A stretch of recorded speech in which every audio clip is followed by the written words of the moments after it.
नमस्कार दर्शक बंधु, बृहत शिव पुराण उपरे आधारित आमर स्वतंत्र कार्यक्रम ओम नमः शिवाय को आपण को पुणी थरे स्वागत करुछि। चली श्रावण मास, शिव भक्त माने भक्ति रे एबे किए पादरे चली चली जाई महादेव को जलाभिषेक करुछंती त आउ किए महादेव को प्रसन्न करबा पई केते कण उपाय अवलंबन करुछंती। हेले शिव पुराण अनुसार जदि आपण श्रावण मासरे भोले बाबा को एही जिनिस अर्पण करिवे तेबे आपणक सबु मनस्कामना पूर्ण हेबा सहित जीवन रे आउ कोनोसी समस्या रहिब नाही।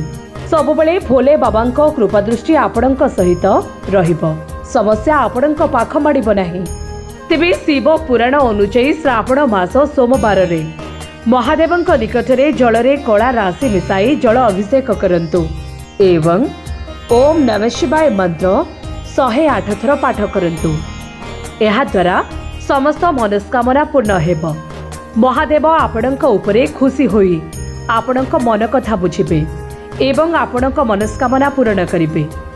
सेहि भली श्रावण सोमवार रे 21 बेलपत्र रे चंदन रे ओम नमः शिवाय लेखि शिवलिंग रे अर्पण करंतु, समस्त रिष्ट खंडन हेब।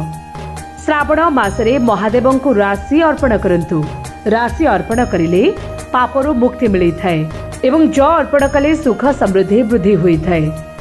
जदि विवाह कार्य रे असुविधा होउछि तेबे श्रावण सोमवार रे शिवलिंग रे केसर मिश्रित दुग्ध अर्पण करंतु। जदि संतान प्राप्ति रे किछ असुविधा होउछि तेबे महादेव को अभिषेक करबा सहित ओम हुम जुग सह 108 थर जप करंतु। महादेव को अरख फूल श्रावण सोमवार रे अर्पण करंतु। एहा महादेवंकर खूब प्रिय अटे। से भली महादेवंकर सर्वदा प्रिय अटे कर्पूर। कर्पूर सुगंध वातावरण रे शुद्धता आनी थाए। तेणु महादेव को जलाभिषेक करबा समय रे सेथरे कर्पूर अर्पण करबा द्वारा चित्त शुद्ध होई थाए। चंदनर संबंध शीतलता सहित रहिछि। तेणु चंदन को शिवलिंग रे लेपन करबा द्वारा समाज रे मान सम्मान वृद्धि होई थाए।